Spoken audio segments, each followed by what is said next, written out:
prepilingą prieš retinolio pilingą, kad nuimt tą labiausiai paviršutinį suragėjimą sluoksnį ir už tai reikalinga buvo akių protekcija taip kaip prieš kiekvieną cheminį pilingą. Bet jakie jest pH tego pilingu? 2,6. Ile? 2,6. 2,6 pH šito pilingo. Iš vienos pusės atrodytų, kad tai yra gana agresyvus pilingas, bet ryšim su tuo, kad yra vitaminas C su ferulio rūgštim, kurie irgi tarpusavį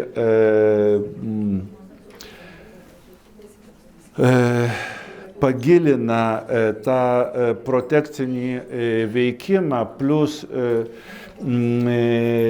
politripeptidas, kuris irgi stimuliuoja regeneraciją, nėra gilios koagulacijos epitelio šitam mišiny.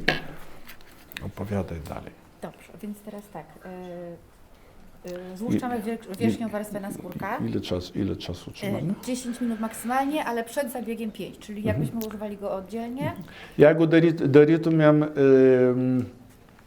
peptiglau patį, tai cheminį pilingą laikom tada 10 minučių. Jeigu darom retibrazijos protokolą ir oda nėra labai tokia sunki surandėjus, užtenka 5 minutės, kad tik tais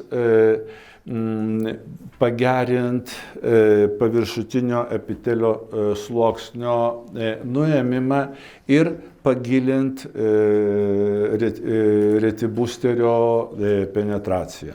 I będziemy neutralizować najpierw wodą, potem neutralizator, potem ponownie woda.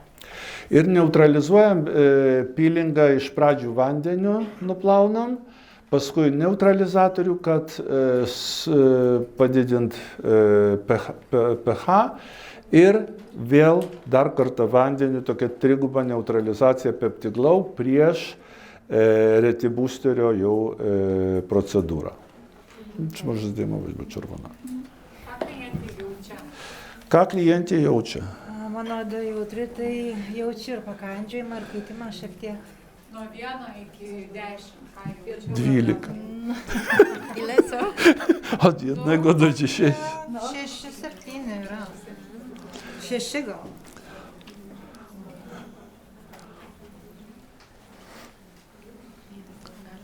Neutralizacijos procesą. Neutralizacijos procesą vanduo, neutralizatorius ir dar kartą vanduo. Normalnie moglibyśmy decydować się na retibustera z mikroiniekcją, a tutaj w tym przypadku nie będziemy tego robić, bo pani ma pierwszy raz w życiu w ogóle Ryšim su tuo, kad pacientė pirmą kartą gyvenimą turės retinolinę procedūrą, nebuvo retinolinių procedūrų, nedarysim retibusterio su mikroadatom. Tik tais padarysim klasikinį paviršutinį retibusterį, bet ryšim su tuo, kad sujungiam tai su peptiglau pilingu, mes jau atidarėm odą, nuėmėm paviršutinį raginį epitelio sluoksnį ir šiuo atveju mums ir taip retibusteris penetruos giliau. O irgi oda gana jautri, taip kad absoliučiai pakankamai nereikia per daug erzint ir papildomo mikronidilingų šituo atveju nereikia. Spytaj proszę tylko, czy gdzieś piecze, w jakieś miejsce, gdzie piecze mocno. Ja klausėm irgi, kaip po neutralizacijos, ar visur nustojo jau kandžiot ir gerai viskas? Okay. Ir dabar pirma fazė retibusterio yra kokteilis su vitaminu C, kuris mums atidaro irgi, paruošia odą gilesniai penetracijai ir retinolio veikimui. I na tym właśnie moglibyśmy zrobić mikroiniekcję, czy to jest ten krok? Jeigu turim odą sunkesnę, storesnę ir tada paruošta irgi retinizacija, šitą sterilų kokteilį mes galim irgi papildomai padaryti mikronydlingą su šituo kokteiliu prieš retinolio kaukę. Natomiast ponieważ jakby jest pierwszy raz, to nie robimy, Taip. więc Bet przemasujemy po prostu. taip kaip produkt. sakėm prieš tai, mes paprasčiausiai į masažo techniką padengiam veidą ir įtrinam kokteilį į odą. Pagrindinis sąstatas šito kokteilio, taip kaip matėt ant dėžutėse, nes kiekvienoje dėžutėje turim parašytą tus sąstatus, ne? Kas yra ampuliai, kas yra flakonėliai. Taip, kad čia turim booster serum, turim vitaminas C, pieno rūgštis, ferulio rūgštis, hialurono rūgštis ir niacinamidas su augalinių ekstraktų kompleksu. Šituo irgi atveju turim TGF, kaip TGF retinolio aktyvatorius. Irgi tas augalinis TGF faktorius, apie kurį aš pasakojau savo prezentacijoje, šitam kokteilį irgi yra ir jisai mums buforuoja ir duoda, kaip sakoma, odos paruošimą prieš retinolio erzinimą. Możesz też powiedzieć, że zabezpieczyliśmy okolice wrażliwe przed Peptiglowem. Przed ampułką, gdybyśmy nie robili Peptiglowa, my tego nie musimy robić, bo nic się nie stanie, ale teraz ponownie zabezpieczam przed drugim krokiem, czyli przed retinoidami. Taip, kad ryšim su tuo, kad buvo paruošimas sensityvių zonų riebalinių vazelinų antakiai ir akių kampeliai prieš retinolio aplikaciją. I też ważne dosyć jest, żeby nie podchodzić na dolną powiekę, więc ja sobie to oko też zabezpieczę tutaj na tej granicy. Irgi, kad retinolio neaplikuot ant apatinės voko ir lūpų kampeliai ir nosies kampeliai. Że on i tak będzie się przesuwał, czyli nie będzie działał na dolnej powiece, ale jakbyśmy podali na dolną, to może być dobrze. Nie? Jeigu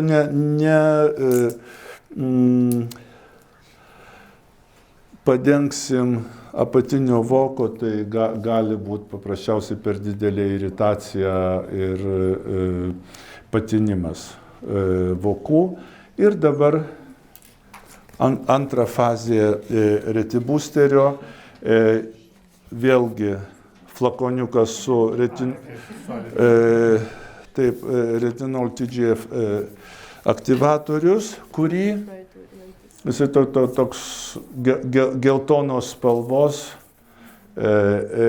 riebus skystis, aliejingas biški ir padengiant visą.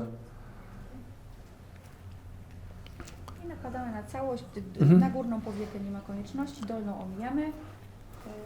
Kaip tokia retinolinė kaukė, kokie pacientės pojūčiai? Labai viskas gerai. Nu, Malonus. tai yra svarbiausia. Bardzo ważne, żeby pamiętać, że mikroiniekcja tylko na pierwszym kroku. Taip. Jau retinoliu su mikronydlingu jau nebadom. Netgi jeigu turim sunkią odą. Mikronydlingas gali būti darytas su ampulė sterile, su aktyvatorium. Antra fazė jau yra be. Ir šitą fazę mes paliekam, tada pacientą paleidžiam į namus, priklausomai nuo odos tipo, priklausomai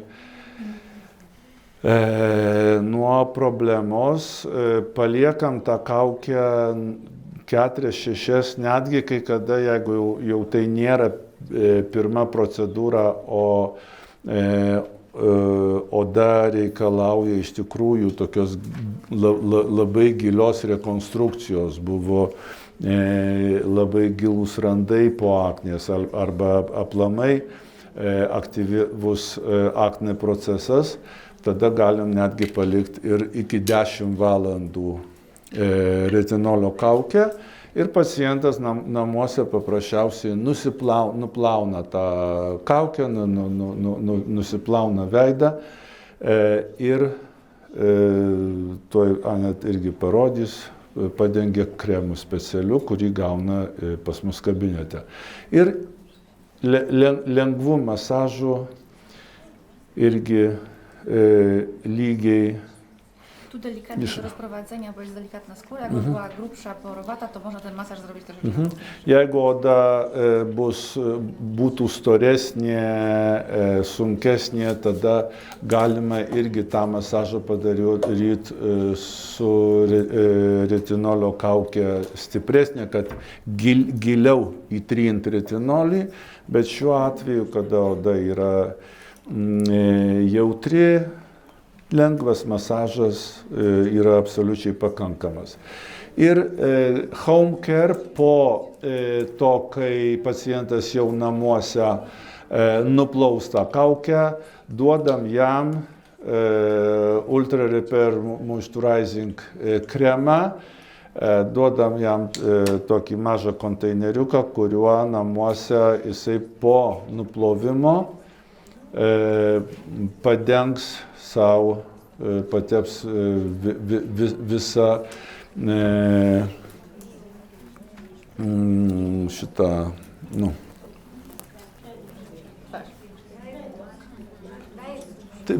veidą, ten obszar, area, zona. Wysa zona. Czy pani zmywa maskę po 8 Już godzinach? powiedziałem. Dobra, okej. Czyli we are finito. I teraz jeszcze jedna rzecz, dlatego że pacjenci często pytają, czy tej ilości nie jest za mało. Co dalej robić po tym, jak, bo ten krem często zużywałem za jeden raz. Ale powiemy, one more time. So if, as I said before, if we have a Mów po sample- polsku, ja przetłumaczę. Aha, mamy próbkę produktu, jak się skończy, pacjent przychodzi, mówi, że się skończyło, I kupuje cały. Kupuje pełnowymiarowy. Arba geriausiai iš karto pacientų, jeigu į procedūros kainui, tai gauna tą vieną iš karto patepti visą gydymo zoną, o geriausiai iš karto, kad nusipirktų kabinete visą produktą Ultra Repair Moisturizing, kad visą savaitę savo galėtų naudoti ir papildomai Ferulic plus Helu Magic irgi, kad namuose turėtų. O Ferulic su Helu Magicu tai praktiškai pipetė vieno, pipetė kito ir tepam jas. Ar visais atvejais tepam vieną sluoksnį? Kaip? Ar visais atvejais tepam vieną sluoksnį pylimą? Po retinolio? Ne, patį retinolį. Patį retinolį tik vieną sluoksnį. Tik tais arba lengviau masažuojam, arba stipriau masažuojam. Jeigu storesnė oda, tai giliau įtrinam masažu. Jeigu oda labai jautri, lengviau. Paprasta. Netgi aš galėjau padaryti šitaip. Tik aš aišku biškai stipriau visada darau. Sako, chirurgas, tai ką padarysi.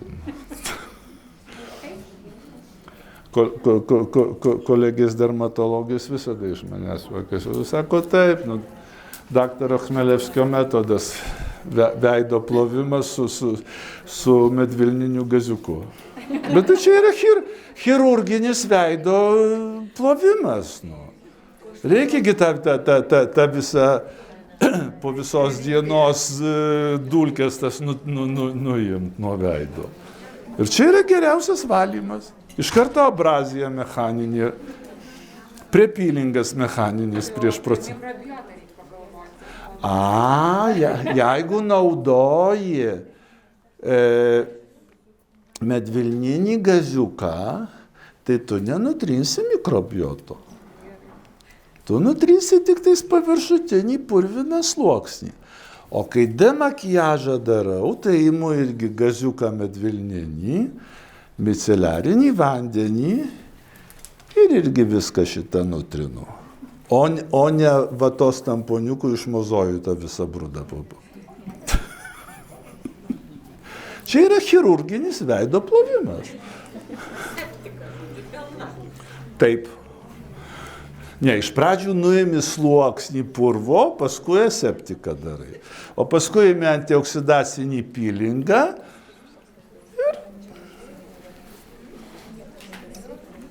ir visas paciento vasaros nudegimas nuėjo. Darbas. Pasiliko ant gaziuko.